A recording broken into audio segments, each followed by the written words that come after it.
Okay. They got me sucking on my vape on the live stream. That's hilarious. Okay.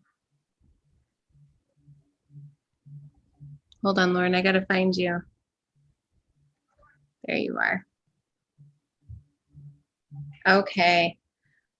We are back for another live stream. This is the Just One Billionaire live stream for Better Than, and we've got Lorin Kee, who is my editor and also my friend, here to talk with you guys, share some info about our crowdfunding campaign and the inner workings of building a social network. So, hi there.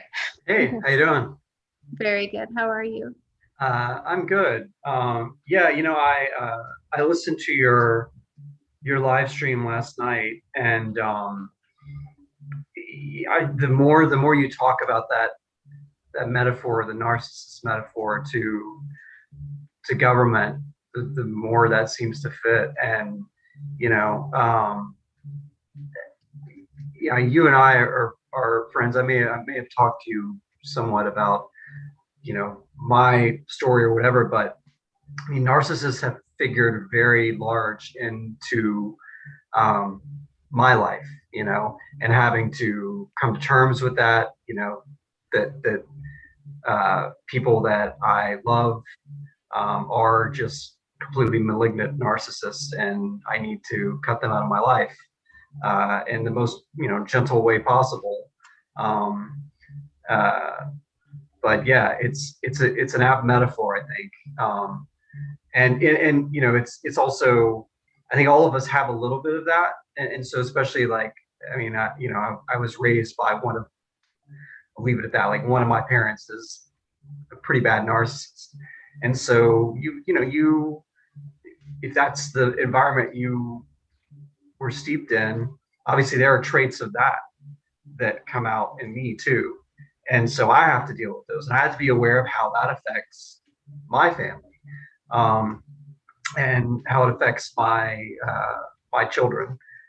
So there's a lot of like ancestral stuff that we all have uh, to clear in that way. And I think it really just comes down to like living from the heart. And uh, again, that's why I've been attracted to your project, um, because it feels like a very heart centered um, enterprise. What you're trying to do. Uh, and I think it's something that a lot of people in society are going to have to. We're a society that we're always in our heads, right? And I listened to an Alan Watts thing about how overthinking can kill your reality. Um, and I forgot to hit record. We're oh, doing it that's all right. live. It's That's fine. okay. That's okay. Well, yeah. So I mean, should I just sort Please, of please keep going. I was just listening and then okay? I realized this is really good and I'm not recording it. So please go Oh, ahead. okay. I did not want to interrupt. Yeah, yeah, no, it's good. I mean, I guess that was, my thing. Like, I just, I, I see so many people right now who are, um, I feel like there's going to be a lot of hurt in society, and we, uh, we're caught up in like analyzing everything about our reality, everything that's going on right now, and I think, one of the things um, that you said the other night, you made a reference to like you're guided by your heart. Like if you're trying to make a decision about your business, you say, I remember this text, like my heart's telling me this, and I think that's where we have to go. Um, as a society, we need to be that intuition, that heart needs to be uh, a guide, as opposed to just, you know, if we stay in our heads, then we can be manipulated because the heart knows truth, and that's we're having a hard time with society right now, is knowing truth. So anyway, that's my spill on your show from last night.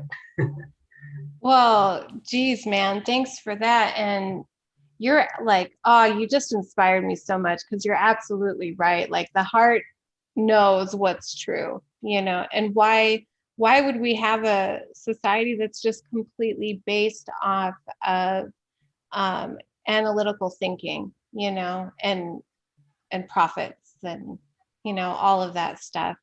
Um, yeah, Because I think that, like, I've watched. I'm trying to sort of dance around stuff here, but I see the ways that, like, because you and I have talked about the ways that this machine is misleading people, it's lying to people, and I'm seeing so many, like, example today, a guy I talked to, and like his wife is a immunologist and a PhD,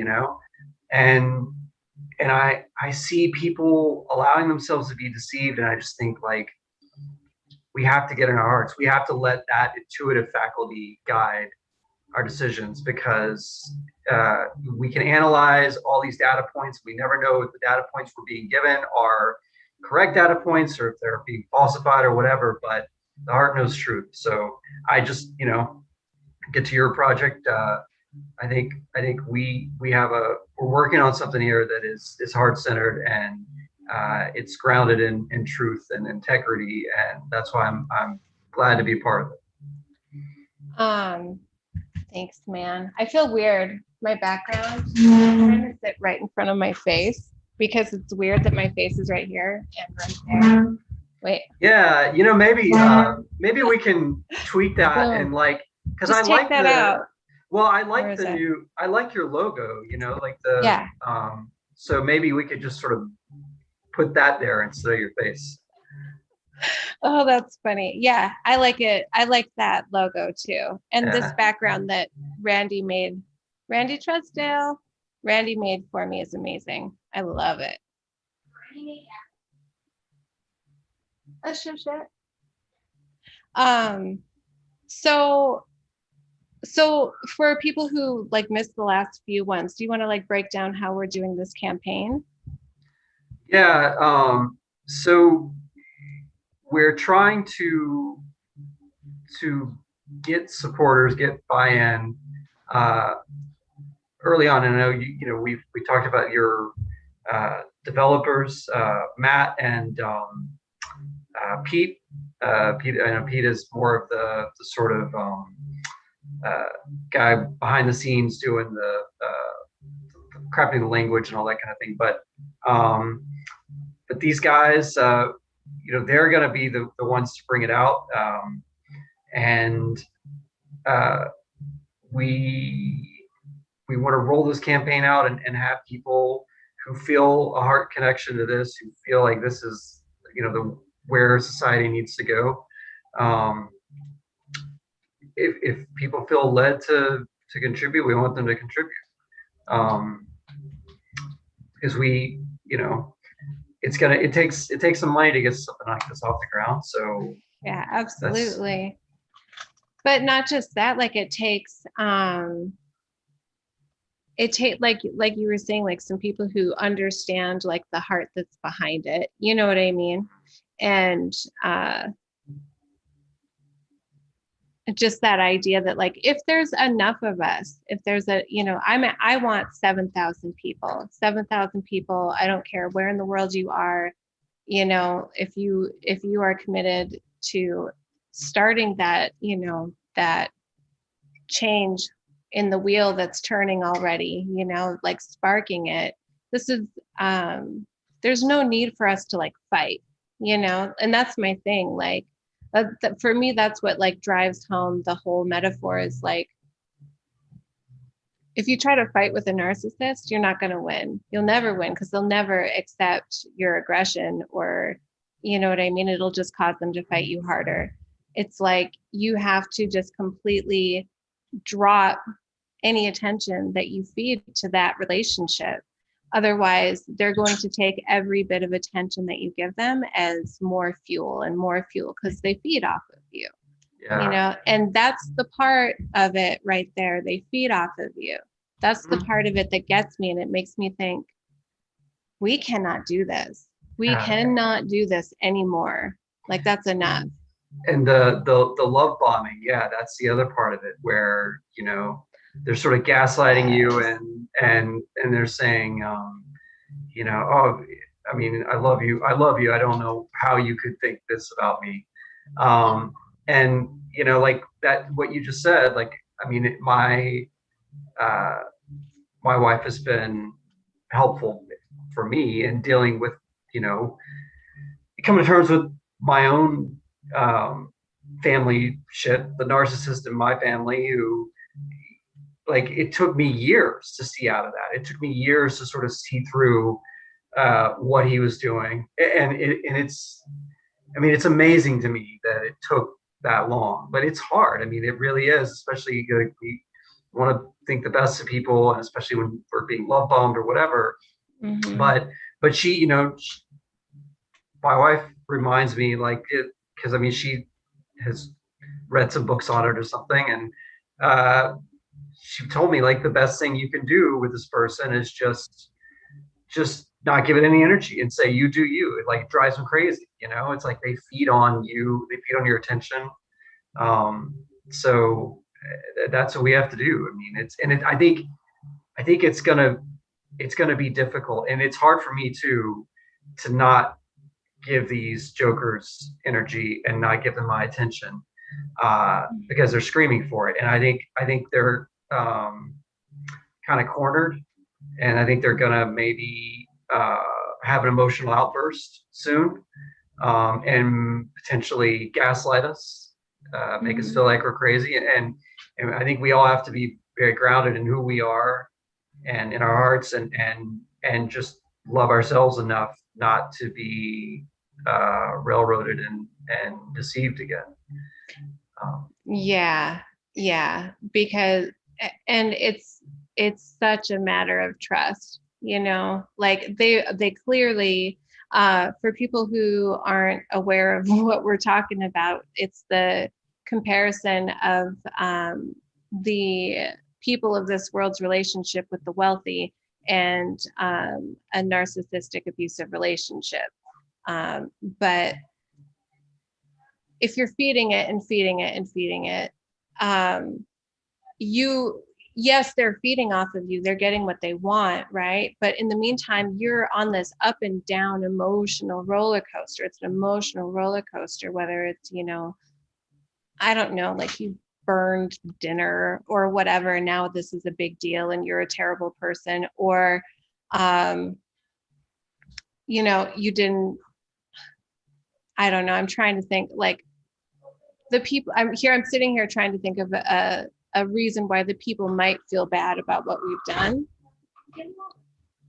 and I can't, other than tearing ourselves apart because of under the pressure that we're under by this elite class, other than that, what what have the people done to participate in this relationship other than feeding our attention to it? And that's why it, I just want everybody to understand how important that is. If you don't feed your attention to it, yes, like you said, they'll go down, but they'll go down kicking and screaming, you know.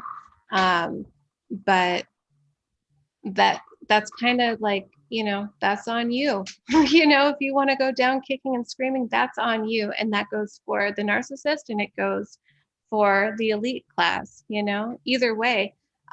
We don't have to participate.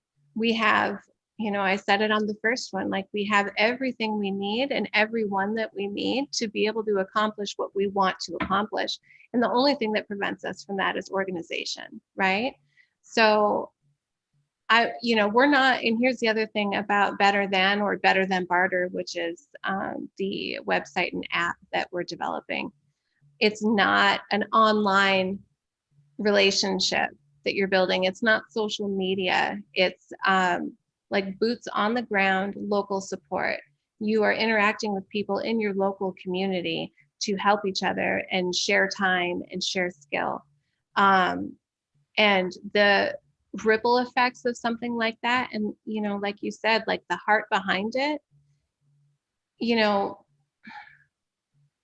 the universe understands the heart, you know And if the intention behind something is true, the universe is going to support it. You might look at the wealthy and think, well, how is it sure looks like the universe is supporting those people, but we don't see into their inner lives. A narcissist is the way that they are for a reason. There's trauma there. These are just people. Who, honestly, in my opinion, I believe they've been brainwashed, but you can't prove it, but whatever. Yeah, they've been through a lifetime of trauma, so that you get to the decision where you're Jeff Bezos and you want to just put shock collars on your employees to make sure that they work faster or don't Is that a real thing? Man, I've heard so many things. Who knows? Who knows what's true? I have no idea. But by the time you get to that point, like, some stuff has happened in your life, you're not born with the devil in you,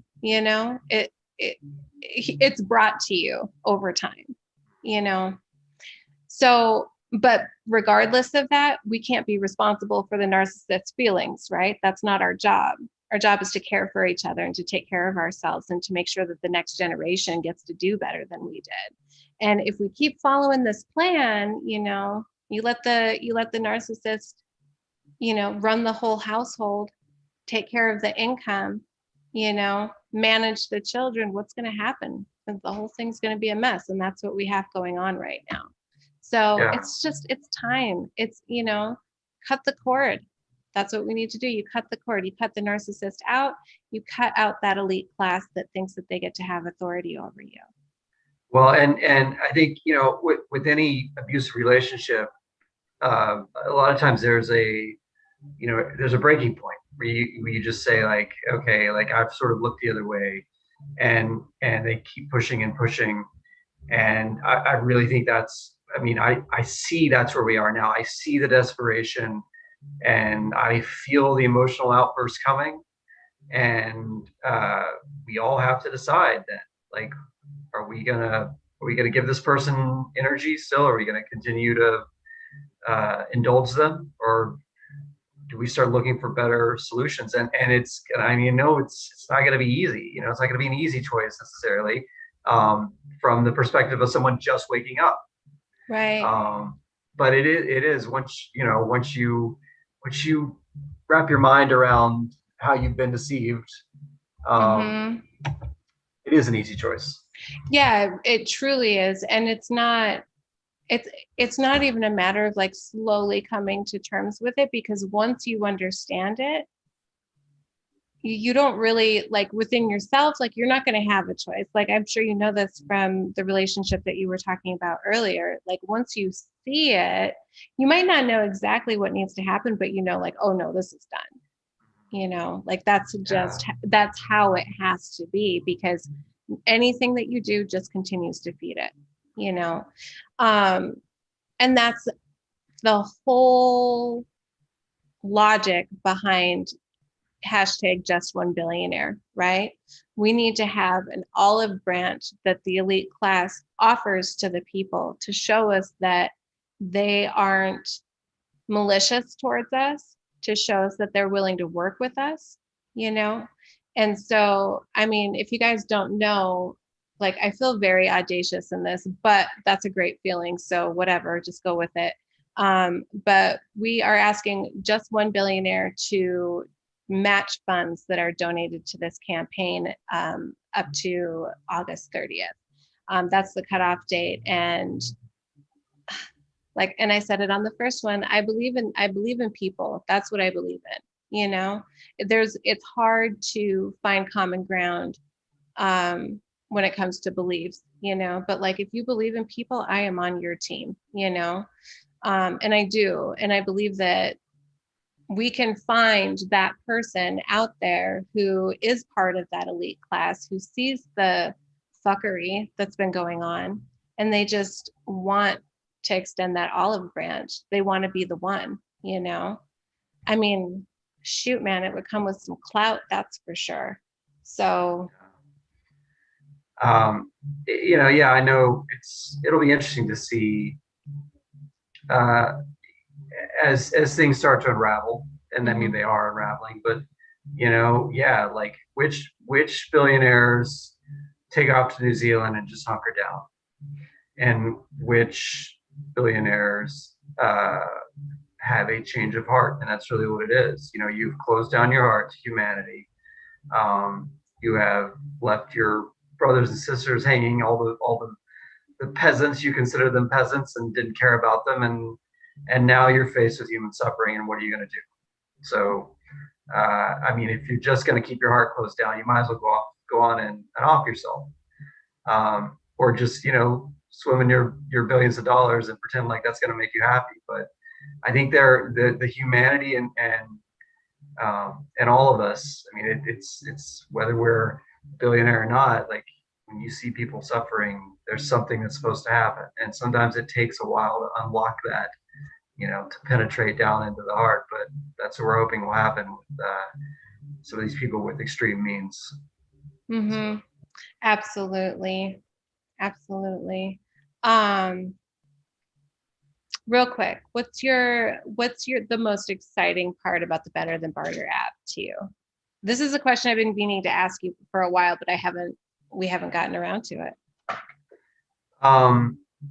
Most I mean, exciting I part. think I think just, you know, I think just having people start to interact, like having a technology that um, is connecting people, but that's what all of our media does right now. But then also moves it to a personal level.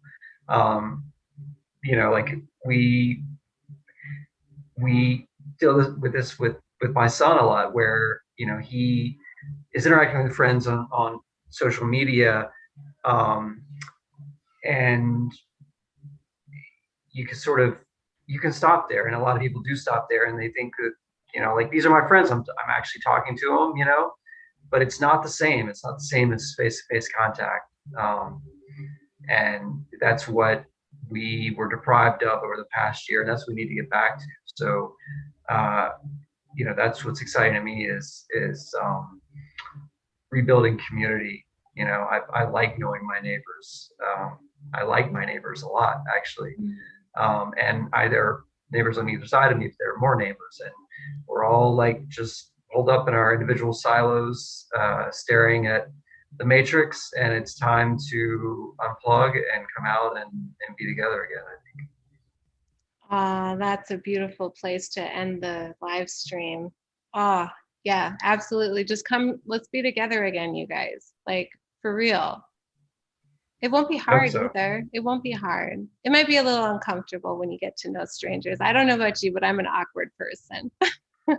Yeah, I'm definitely an introvert. So, but you know, it's it's interesting when you have to sort of just break down those walls and find that common humanity. And I mean, I did that the other day with a guy in my service person in my house, and um, you know, he comes in and we're playing these roles. I'm the person paying him, and I want to make sure he does a good job, and he's the expert coming in. But you know, eventually we get to this point where we're talking and we're having like an honest communication, and the guy tells me like he's just been diagnosed with stomach cancer, and he's really scared about it. You know, this is a guy standing in my house like earlier this week, and um, yeah, so it's that human connection. Like, when you're in front of someone face to face, on Instagram and all that stuff, it's never the real person. When you're in front of someone and you can talk to them face to face, the real person comes out a lot of times. So Mm-hmm. we need those real interactions. So anyway, Yeah, absolutely. And thanks for that reminder too. Like, you never know what another person's going through. Not that it might be bad. Like, what if he told you, you know, he just got some amazing news, you know, you would yeah, have been truly happy for him, you know. yeah. But the most important thing is that you make that heart connection, you know, Open your heart up. because that's what's difficult sometimes, because you know, you have to feel that. Like, if someone tells you information like that, you have to feel their pain. You have to take on, you know, you have to sort Mhm. of like, oh, this person is suffering in Have some way. empathy. It's exactly, and it can be difficult to do, and you know, we've sort of been trained out of it, but that's what we need to Hmm. get back to. So, Yeah, you know, because when you're in a long-term narcissistic relationship with wealthy people, you get trained out of your empathy. Yeah. Yeah. Thanks so much for coming on. This is Yeah. awesome. Thanks for inviting me. I look forward to finishing this promotional video at some point and getting it up and getting the campaign going. So Yeah, absolutely. All right. Yeah, look for more content because it's coming for sure. All right. Okay. Have a good night. all right. Enjoy your family time. Thanks. You too. All Take right. care. Bye. Yep, Bye. you too. Bye.